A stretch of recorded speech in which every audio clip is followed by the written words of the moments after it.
और सीधे चलते देहरादून, जहां मुख्यमंत्री पुष्कर सिंह धामी लाइव है। क्या कुछ कह रहे हैं, चलिए आपको सुनाते हैं। मैं सबसे पहले तो इसका जो भवन फेज 1 बना था, उस दिन आदरणीय ज्योतिरादित्य जी कह रहे थे कि जल्दी ही हम इससे भवन फेज 2 का भी लोकार्पण करेंगे। तो भाइयों बहनों, आज वो बात बिल्कुल सत्य हो गई और जिसका शिलान्यास हुआ उसका लोकार्पण भी हो गया।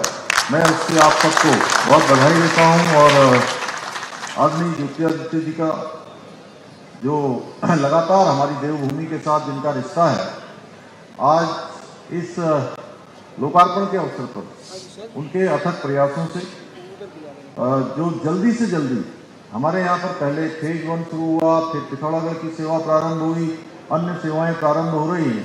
तेजी से अन्य शहरों के लिए भी जो हम उनसे निवेदन कर रहे हैं, उनको भी भविष्य के प्लानों में वो लगातार सम्मिलित कर रहे हैं। मैं उनका आप सबकी तरफ से बहुत अभिनंदन करता हूं, उनको बधाई देता हूं। साथ ही हम सब जानते हैं कि वो अत्यंत ही ऊर्जावान हैं, लगनशील हैं। उनके नेतृत्व में आज जो नागरिक उड्डयन विभाग है बहुत तेजी से काम कर रहा है।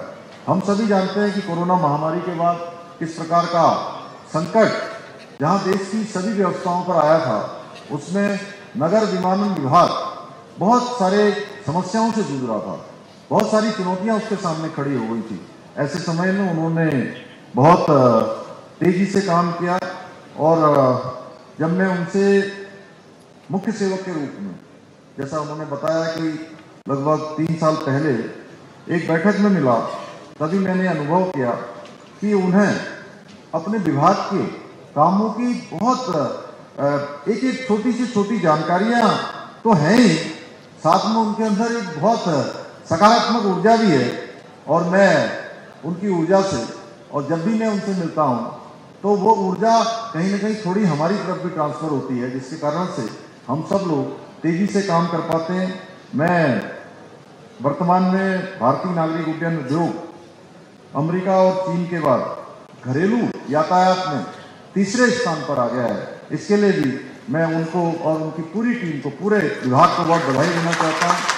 भाइयों बहनों, हमारे प्रधानमंत्री आदरणीय नरेंद्र मोदी जी के नेतृत्व में हम जहां एक और वायु सेवाओं का आधुनिकीकरण कर रहे हैं, स्वदेशीकरण कर रहे हैं, वहीं दूसरी ओर एक आम नागरिक को भी हवाई सेवा देने के लिए प्रतिबद्ध हैं, कटिबद्ध हैं और इस दिशा में तेजी से काम हो रहा है। अभी तक रेल द्वारा यात्रियों की जो पहली पसंद रेल रही है, अभी तक रेल में सर्वाधिक यात्रा होती थी, परंतु पिछले कुछ वर्षों में जिस तेजी से हवाई सेवाओं का विस्तार हुआ है, जिस प्रकार से हवाई सेवाएं आम व्यक्ति के लिए आसान हुई हैं, तो हवाई यात्रा परिवहन का सस्ता, तेज एवं विश्वसनीय साधन होने के साथ साथ लोगों में अत्यंत लोकप्रिय भी हो रहा है। यह हमारे आदरणीय प्रधानमंत्री जी की जो दीर्घकालिक सोच है, उसी का परिणाम है। नागरिक उड्डयन विकास प्राधिकरण की स्थापना 2013 में आपदा के दौरान हुई थी उत्तराखंड के अंदर, और परंतु हमने भारत सरकार के सहयोग से आदरणीय प्रधानमंत्री जी के मार्गदर्शन में जो हमारे सामने भी चुनौती थी, उस चुनौतियों का भी सामना करते हुए अवसरों में बदलने के लिए लगातार प्रयास किया है। आज प्रदेश के नागरिक उड्डयन विभाग द्वारा देवभूमि की देवतुल्य जनता के अतिरिक्त भारतीय संस्कृति की परंपरा के अनुसार अतिथि देवो भव के सिद्धांत का पालन करते हुए प्रदेश के बाहर के लोगों को भी सस्ती हवाई सेवा देने का काम हमारा यहाँ का ये प्राधिकरण कर रहा है। इससे जहाँ एक ओर हमको राजस्व की प्राप्ति हो रही है, वहीं दूसरी ओर आम जनमानस को सरल एवं सस्ती एवं सुगम जो हवाई सेवाएं हैं वो लगातार उपलब्ध कराई जा रही है।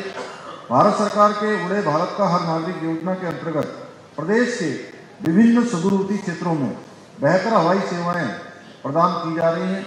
वर्तमान में इस योजना के अंतर्गत 13 हेलीपोर्ट का निर्माण सहजदारा, चिन्यालीसौड़, गौचर, हल्द्वानी, नैनीताल, अल्मोड़ा, नई टिहरी, श्रीनगर, मसूरी, जोशीमठ, धारचूला, हरिद्वार में किया जा रहा है।